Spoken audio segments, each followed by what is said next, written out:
Guys, how's it going? Welcome to my video. Here's the thing. I just want to give you guys some tips if you guys have the situation that I had a couple of days ago. So basically, what happened was I was at a McDonald's.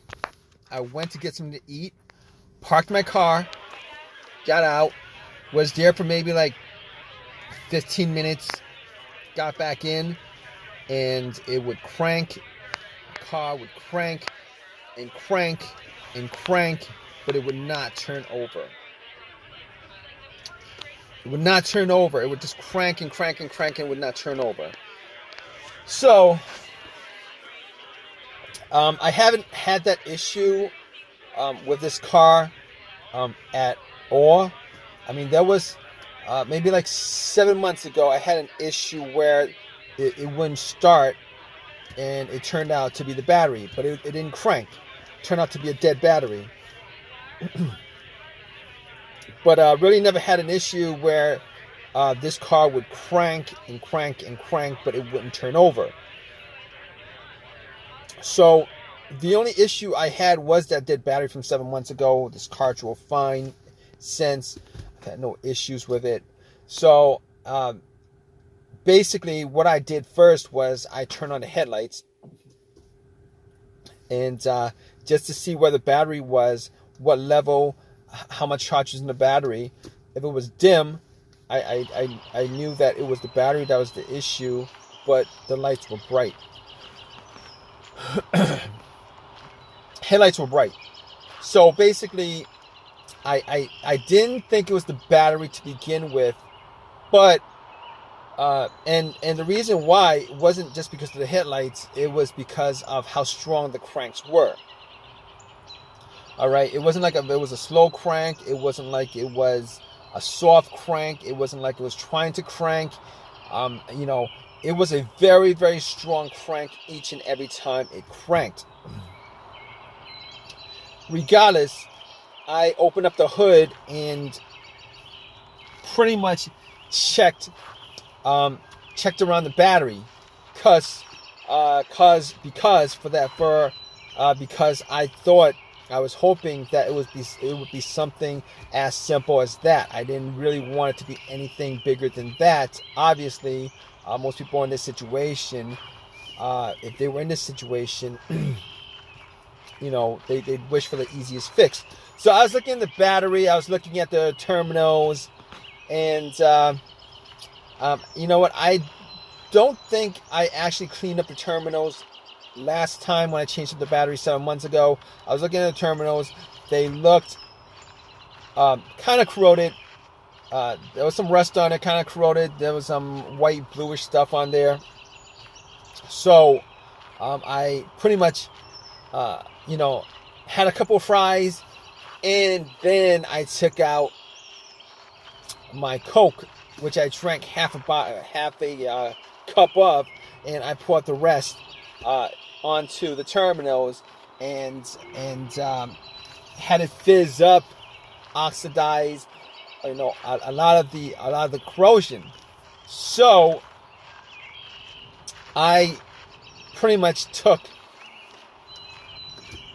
some paper towel and wiped it. But here's the thing, I was actually able to wiggle both the terminals off. They were tight, but not so tight that I couldn't move it. But I was able to move it, wiggle it, and once I took it off, pretty much wiped it and popped it back on. And I was hoping that was going to be the fix for it. But unfortunately, when I got back and tried to start it, it would crank and it wouldn't start. Now, I didn't give up, thinking that it might have been a battery for whatever reason. But however, I did have a booster pack, and for whatever reason, I decided to put the booster pack on the terminals and then try to start it. Did the same thing. So at that point, I 100% knew that it probably wasn't a power issue, it probably wasn't a battery issue. So at that point, I ruled out the battery. I ruled out the terminals being corroded. Ruled that out. I actually did check the negative line. If you guys don't know what the negative line is the ground line, the ground wire. All right. Normally, the negative terminal wire that goes to the negative, the battery, actually connects to the frame of the car. I actually did check to make sure that it was connected. Sometimes, for whatever reason, the cables might be frayed and break off. They break off sometimes, but I made sure that it was connected to the frame. It was good. Sometimes sometimes a crank no start situation could be caused by that, but normally something like that would also cause a very, very slow, weak crank, which is not the situation I had. But obviously in that situation, I was able to eliminate the ground wire, also eliminate the alternator being the issue. And I really didn't consider the alternator being the issue to begin with, but just to be 100% sure, putting the booster pack on, I was able to eliminate the alternator, being that if the alternator was for whatever reason dying or weak or charged up the battery to just a little amount, me putting a booster pack on, and it would have started the car if it was the alternator that was the issue. However, I didn't think that's not one of the things that came up as far as me trying to figure out how to a way to solve the issue with this car. Not cranking but not starting. But okay, here's the thing about it. So I can eliminate all those things. Now, other things that could be causing it: mass airflow sensor, the crankshaft, the camshaft, position sensor, throttle position sensor. I pretty much was able to rule out all those things, seeing as how I actually remembered that there was no check engine light on my dash. I haven't had a check engine light for a long while. I did have a mass airflow sensor issue maybe like 6 months ago that caused the check engine light to come on, but no starting issues, no driving issues, as far as I could tell. But that was a very important thing as far as eliminating what could be causing the issue with the car. So basically, I was able to eliminate all those things: the mass airflow sensor, the throttle position sensor, camshaft, crankshaft, and anything else that has a sensor connected to it. But I recalled that I had a similar situation with another car where there was maybe a computer issue. I think it was a computer issue where the computer was not able to connect to the car itself because of a blown fuse on the car's computer, blown ECU fuse or something like that.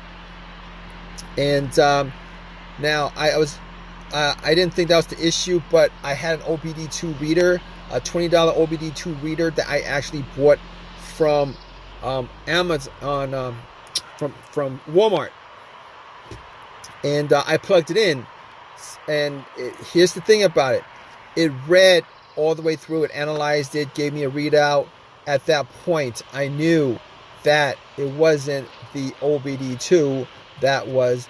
No, I knew that it wasn't the car's computer issue at that point. Reason being is that if it was an issue, of a communication issue from the car's computer to the car, if that happened, the issue, what would have occurred was it would not have been able to analyze it. It would have stopped midway. But it went all the way through.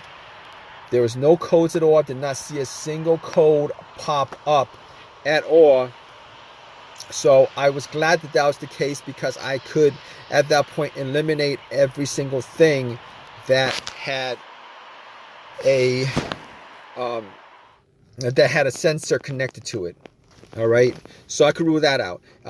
So after that, I was thinking, well, here's the thing. It could be fuses, relays. It could be fuel pump. It could be key fob, ignition switch, any of those things. But the more simplest of those things to tackle was the fuses, the relays, and the fuel pump. So what I did was I went to the fuse box, checked out all the fuses, see if I could see any burnt fuse. I tried trying to detect whether there was a hint of any kind of burnt smell. Was not able to see anything out of the ordinary as far as any kind of burnt fuses, blown fuses, etc., etc.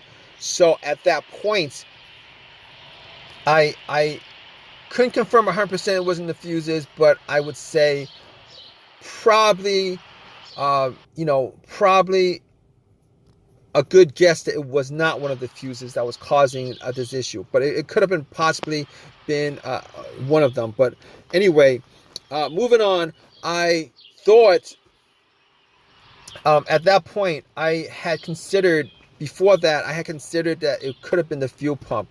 I actually did the test on my own as far as trying to figure out whether the fuel pump was operating or not. Normally, it would be a best scenario if there was at least two people for this test. One would be outside, right next to, where you pump the gas. With the gas cap off, somebody would be listening to hear some kind of motor running or whizzing sound, and then the person in the car would try to put the car on the on position. The on position is the ignition position right before the crank. This would be the last position before it cranks up. The reason why you don't want to crank up is because the cranking noise, the crank will actually drown out the noise from the motor. All right, so you're trying to listen for like a slight whizzing motorized sound on. So I tried it. I was sitting in the car. I tried a couple of times to put it in the on position, and unfortunately, I wasn't able to detect whether there was any kind of sound, any kind of motorized whizzing sound.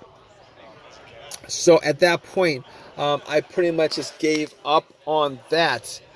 So basically what I did next was checking out the fuses, but was not able to decipher whether it was a fuse issue. So what I did after that was try to figure out whether it was one of the relays.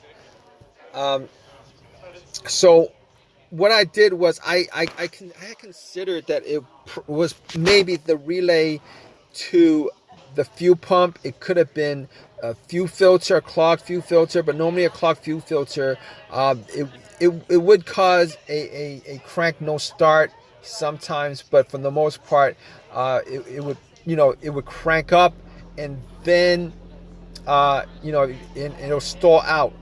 It wasn't the case here. So I didn't think it was the fuel filter, considering it would crank and crank and crank and crank. It seemed like there was something that was causing it not to turn over. So I got to the fuel pump relay. Once I got to the fuel pump relay, figured out where it was. I couldn't detect whether there was a malfunction with the relay. So what I did was I took out another relay. That was, the same, had the same markings as far as, the numbers on there and stuff like that. And I kind of swapped it out. And then I got back in my car. And guess what, guys? Cranked, and then it turned over. It was working just fine. So at that point, I knew it was the fuel pump relay that was the issue. And obviously, since it was the issue, I was able to drive the car to an AutoZone and got a replacement relay. Pretty much swapped it out. Swapped it out, and then replaced it, the one that I took it out from, the accessory that I took it out from. So I haven't had an issue since with any kind of cranking situation. Haven't had a single issue since. But to be honest, I didn't actually drive that much, but haven't had an issue since with the issue, with the crank no start issue. So it's been resolved. It drove fine all day today. Not a didn't have the same issue as I had previously. So this is a it was an easy fix. I'm glad it was an easy fix. If you guys are in this situation, you guys looking for to troubleshoot your crank but no start situation, if you guys go down the list of what I went through as far as eliminating each and every one of those things, 90% of your situation could probably be, you could probably figure out what the problem is. Regardless, hope whatever your situation is at this point, that it's an easy fix for you. Please give me a thumbs up. Please subscribe. If you have any comments at all, please leave a comment in the comment section. All right, guys, take care.